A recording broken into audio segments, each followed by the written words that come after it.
tunggu dulu. Sebelum lanjut videonya, jangan lupa untuk subscribe, like, komen, dan nyalakan lonceng notifikasinya for channel aku biar aku lebih semangat buat video tutorial selanjutnya. Stay tune terus, lanjut videonya.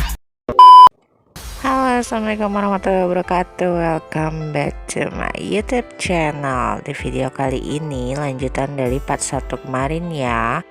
Aku akan ngebahas tips dan triks optimasi WhatsApp marketing untuk meningkatkan omset penjualan part 2. Untuk part satunya bisa diklik link kartu yang ada di atas video ya. Oke, kita lanjut untuk pembahasannya. Rambu-rambu dasar WhatsApp marketing. Mari kita bahas yuk rambu-rambu dasar melakukan WhatsApp marketing agar lebih paham sebelum benar-benar melakukannya. Yang pertama, pisahkan pengguna WhatsApp untuk pribadi dan bisnis. Pemisahan ini sebaiknya dilakukan dengan nomor yang berbeda dan HP yang berbeda juga ya, supaya benar-benar tidak tercampur-campur kontaknya. Pemisahan ini agar benar-benar tidak tercampur baur aktivitas Anda sebagai pribadi dan sebagai pebisnis atau penjual. Bisa saja sebagai pribadi Anda juga bekerja kantoran, lalu kan nggak bagus bila tiba-tiba di status Anda ada postingan jualan Anda. Atau bila Anda setelan WhatsApp menjadi bisnis kemudian ada orang kantor nge-WA Anda lalu mendapatkan balasan dari quick reply yang sudah Anda siapkan. Menghindari hal-hal yang tidak diinginkan seperti itu, maka sebaiknya benar-benar dipisahkan ya. Untuk yang kedua, simpan kontak WhatsApp di Google Kontak. Smartphone saat ini menyiapkan data kontak di perangkat HP-nya sendiri di SIM card, dan untuk yang berbasis Android bisa menggunakan Google Kontak. Bila Anda menyimpan kontak bisnis Anda di perangkat handphone atau SIM card, maka Anda harus sangat berhati-hati karena HP Anda bisa saja hilang atau rusak. Begitu juga dengan SIM card Anda yang memungkinkan Anda kehilangan semua data kontak yang Anda miliki. Sayang banget kan, upaya Anda untuk mendapatkan nomor kontak WA kan juga tidak mudah, tapi lalu hilang begitu saja. Teman-teman bisa download aplikasi Google Kontak dari Play Store dan kemudian setting agar default saving nomor teman-teman akan disimpan di Google Kontak ini. Lalu bagaimana yang untuk data kontak yang sudah ada? Lakukan sinkronisasi terlebih dahulu ya, nanti akan dijelaskan di akhir materi. Yang ketiga, jangan pernah melakukan spamming. Spamming adalah mengirimkan pesan atau informasi yang tidak diinginkan oleh yang menerimanya. Biasanya spamming ini berkaitan dengan pengiriman pesan massal atau broadcast. Yang keempat, jangan melakukan scrap. Scrap adalah menyimpan nomor kontak WhatsApp seseorang yang didapat secara diam-diam. Loh kok bisa? Scrap ini biasanya dilakukan bila seseorang misalnya mengikuti sebuah grup di WhatsApp, lalu seseorang yang ada di dalam grup WhatsApp tersebut menyimpan nomor-nomor kontak WA peserta grup tanpa izin terlebih dahulu untuk kemudian dikirimin promo-promo produk bisnisnya. Kegiatan spamming dan scrap banyak digunakan oleh teman-teman yang memanfaatkan WhatsApp marketing. Cara tersebut dianggap sebagai cara mudah, ya untung-untungan aja. Kalau kebetulan ada yang menanggapi positif ya oke, tapi kalau enggak ya sudah, nggak apa-apa. Nah, itu mindset yang salah banget ya teman-teman. Sebagai pebisnis yang serius mengembangkan bisnisnya, maka segala sesuatu harus terencana dan terukur ya. Teman-teman bukan sekedar asal-asalan dan untung-untungan saja. Ingat ya, resiko yang harus ditanggung bila melakukan hal yang melanggar etika juga bukan hal yang kecil. Nama baik menjadi taruhannya. Yang kelima, lakukan broadcast message secara terencana. Broadcast message adalah salah satu tools di WhatsApp marketing yang pemanfaatannya diperlukan untuk melakukan promosi. Beberapa orang takut untuk mengirim broadcast kepada kontak-kontaknya karena yaitu tadi, takut dianggap melakukan spamming. Padahal yang tidak disukai bukanlah broadcastnya, tetapi isi dari pesan yang dikirimkan. Bila teman-teman bisa mempersiapkan broadcast yang bermanfaat dan mengirimkan secara berkala, bukan tidak memungkinkan loh kalau broadcast teman-teman justru menjadi sesuatu yang ditunggu-tunggu kontak WhatsApp teman-teman. Yang keenam, perhatikan masa berlaku SIM card kontak WhatsApp Anda. Perhatikan dan jaga jangan sampai masa berlaku SIM card Anda hangus. Terkadang bila teman-teman menggunakan fasilitas Wi-Fi, seringkali terlupa mengisi pulsa di SIM card, yang berakibat hangusnya masa berlaku. Hal kecil, tapi bila sampai terjadi teman-teman akan cukup dirugikan karena kehilangan kontak dengan target-target Anda. Dan harus melakukan pemberitahuan serta mulai lagi penyimpanan dan menghubungi kontak-kontak WhatsApp yang Anda miliki. Apalagi bila kontak WhatsApp Anda belum tersimpan di Google Kontak, maka bisa double deh keriuhannya.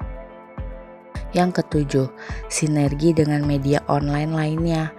Padukan kekuatan WhatsApp marketing dengan media online lainnya sehingga saling berkaitan.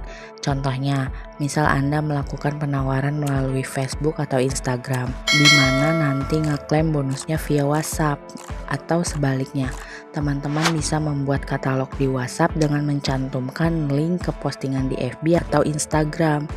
Jadi semua media yang ada bisa Anda manfaatkan untuk saling mengarahkan. Yang kedelapan, jangan melulu hanya jualan. Perlu dipahami ya teman-teman, bahwa pada prinsipnya nggak ada orang yang suka ditawar-tawarin dan dijual-jualin. Maka dalam pemanfaatan WhatsApp bisnis yaitu di status dan melalui broadcast message. Jangan hanya untuk jualan dan jualan terus. Di status jualan, kirim broadcastnya jualan, pasti lama-lama membosankan dan jadi cenderung dijauhi. Yang kesembilan, konsisten melakukan penambahan nomor kontak WhatsApp. Setiap hari jumlah kontak WhatsApp yang teman-teman miliki yang merupakan benar-benar target pasar teman-teman adalah tempat di mana teman-teman bisa menjalankan bisnisnya teman-teman. Semakin banyak jumlahnya, maka akan semakin besar kemungkinan terjadi transaksi. Oleh karena itu, jumlah kontak WhatsApp haruslah bertambah secara konsisten setiap harinya. Berjualan ke 1 orang pasti berbeda hasilnya bila dibandingkan berjualan ke 100 orang. Berjualan ke 100 orang pasti berbeda hasilnya dibandingkan berjualan ke 1000 orang. Oleh sebab itu, data kontak WhatsApp teman-teman harus terus bertambah. Bila tidak bertambah, berarti pasar tempat teman-teman jualan sudah tidak ada. Yang ke-10, jangan hanya diam saja, tetapi lakukan interaksi, sebab kontak WhatsApp teman-teman adalah manusia, bukan sekedar deretan nomor saja. Melalui interaksi inilah Anda bisa mendatangkan transaksi. Prinsipnya kan begini, sharing-sharing dulu, selling-selling kemudian. Interaksi-interaksi dahulu, transaksi kemudian. Jadi intinya lakukan sesuatu terlebih dahulu bagi orang lain, barulah teman-teman melakukan penawaran atau jualan. Nah, sudah tahu ya apa rambu-rambu dasar melakukan WhatsApp marketing. Maka yuk kita lanjut untuk sama-sama mengetahui apa sih sebenarnya kunci sukses melakukan WhatsApp marketing. Kunci sukses WhatsApp marketing. Ada 4 cara yang menjadi kunci keberhasilan teman-teman melakukan WhatsApp marketing. Apa sajakah kunci keberhasilan itu? Yang pertama, memiliki nomor kontak WhatsApp sesuai dengan target pasarnya teman-teman. Yang kedua, memiliki nomor kontak WhatsApp tersebut dalam jumlahnya yang cukup banyak. Yang ketiga, lakukan penambahan secara konsisten. Yang keempat, lakukan interaksi dengan kontak WhatsApp yang teman-teman miliki secara berkala dan konsisten. Jadi pastikan teman-teman melakukan keempat hal ini ya nanti dalam melakukan kegiatan WhatsApp marketing. Pertanyaannya adalah bagaimana cara mendapatkan kontak WhatsApp target Anda? Yuk kita lanjut. Cara mendapatkan kontak WhatsApp. Hal pertama yang harus teman-teman lakukan adalah teman-teman harus menentukan dulu nih siapa sih target pasar yang benar-benar tepat untuk produk yang teman-teman jual. Ingat ya bahwa setiap produk itu punya pasarnya sendiri-sendiri, layaknya 2 keping puzzle yang harus saling cocok. Jadi teman-teman jangan merasa nih misalnya teman-teman jualan baju anak maka target pasarnya ya semua orang yang punya anak. Belum tentu loh. Karena masing-masing produk punya pasarnya masing-masing dan belum tentu produk baju anak yang teman-teman jual cocok harganya dengan kelompok tertentu atau modelnya yang kurang cocok. maka teman-teman harus menentukan dulu nih profil dan target pasar ideal untuk produk atau peluang bisnis yang akan teman-teman tawarkan. Untuk itu, maka teman-teman bisa mencoba menjawab pertanyaan-pertanyaan berikut ini. Jenis kelamin apa, berapa rentang usianya, apa pekerjaannya, apa kegiatan utamanya, apa hal-hal yang mereka minati, siapa tokoh yang disukai, apa media sosial yang aktif mereka gunakan, bagaimana biasanya perilaku membeli mereka, hal-hal apa yang menjadi prioritas kehidupan mereka, apa yang bisa menjadi kekhawatiran mereka, apa hal yang menjadi impian mereka, apa hal yang paling mereka inginkan. Untuk bisa menjawab pertanyaan-pertanyaan di atas dan mendapatkan profil ideal target pasar Anda, maka bisa melakukan dengan dua cara, yaitu yang pertama, menganalisanya dari data customer yang sudah Anda miliki. Anda bisa memperkirakan bahwa dari mereka-mereka yang sudah pernah bertransaksi dengan Anda, kira-kira gambaran orangnya seperti apa. Lalu untuk hal-hal yang belum terjawab, Anda bisa coba tanyakan dari beberapa customer secara random saja. Yang kedua, Anda dapat melakukan survei kecil-kecilan. Anda bisa membuat data dasarnya saja dulu. Misalnya, perempuan usia 25 tahun sampai dengan 35 tahun. Punya minimal 1 anak usia 2 tahun, ibu rumah tangga penuh. Nah, untuk informasi berikut Anda bisa tanyakan pada mereka yang Anda survei yang memenuhi kriteria dasar tadi. Yang ketiga, asosiasi. Anda bisa melakukan cara ini untuk melengkapi langkah pertama atau langkah kedua. Jadi untuk informasi-informasi yang belum Anda dapatkan jawabannya, maka Anda bisa membayangkannya informasi yang tepat untuk hal tersebut. Tapi tentu saja harus agak berhati-hati bila melakukan asosiasi ini ya. Jangan sampai ngayal-ngayal banget sehingga nanti informasinya malah enggak bisa terpakai. Setelah mengetahui dengan akurat siapa target pasar yang akan dibidik, lalu apa aja langkah selanjutnya? Anda sudah tahu nih siapa-siapa saja target pasar yang mau dibidik, maka untuk bisa mendapatkan kontak WhatsApp mereka, Anda harus menawarkan sesuatu yang menarik bagi mereka sebagai umpannya. Ya, seperti memancing ikan, maka umpan yang Anda berikan haruslah sesuatu yang menarik bagi target, haruslah sesuatu yang mereka akan minati ya. Bila mancing ikan di empang bisa pakai umpan pelet dan cacing, tapi untuk memancing ikan di laut pastinya nggak akan dapat ya bila pakai pelet dan cacing. Itu sebabnya di langkah sebelumnya Anda harus benar-benar mengenali siapa target pasar Anda sehingga Anda tahu umpan apa yang benar-benar tepat bagi mereka. Ada 2 jenis umpan yang bisa Anda tawarkan, yaitu umpan gratisan dan juga umpan berbayar. Pertama, umpan gratisan. Umpan gratisan yang bisa teman-teman tawarkan sebagai pancingan untuk mendapatkan kontak WhatsApp target Anda bisa berbentuk sampel produk atau tips-tips menarik atau juga informasi-informasi terupdate. Nah, contoh sampel produk gratisan, misal Anda bisa memberikan beberapa produk yang ready dari brand yang Anda jual sebagai umpan juga agar target pasar mengenal produk secara langsung. Dan juga tips menarik dalam bentuk e-book yang dikaitkan dengan produk yang Anda jual. Misal produknya mainan edukatif, maka Anda bisa menyiapkan e-book tentang tips membuat anak berhenti kecanduan gadget atau 10 mainan tradisional yang bisa mengalihkan anak dari gadget.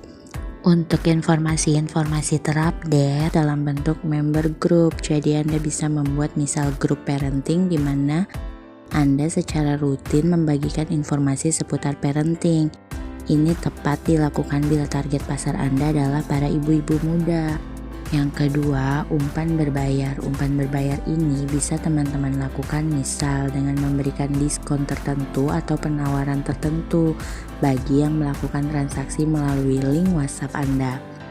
Atau Anda juga bisa menawarkan bonus misalnya untuk transaksi sampai dengan waktu tertentu, maka pembeli akan mendapatkan kode untuk diskon 10% di pembelian berikutnya, dan kode itu bisa mereka dapatkan setelah melakukan pembayaran dan kirim WhatsApp mau kode diskon ke WA Anda.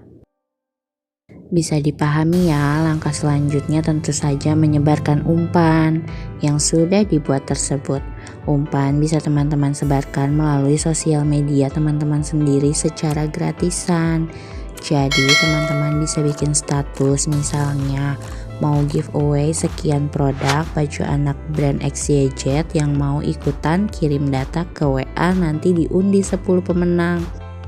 Atau teman-teman bisa tulis di status bahwa teman-teman mau buat grup parenting yang isinya info-info parenting Islami. Yang berminat harus simpan nomor WhatsApp kita dan WhatsApp dengan isi mau join grupnya.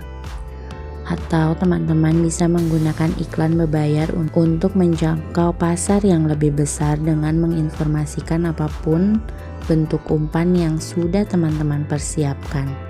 Teman-teman memang harus menyebarkan informasi tentang umpan itu seluas-luasnya ya, supaya semakin banyak yang tertarik. Data kontak WhatsApp-nya bisa teman-teman simpan dan mau juga menyimpan nomor WhatsApp-nya kalian.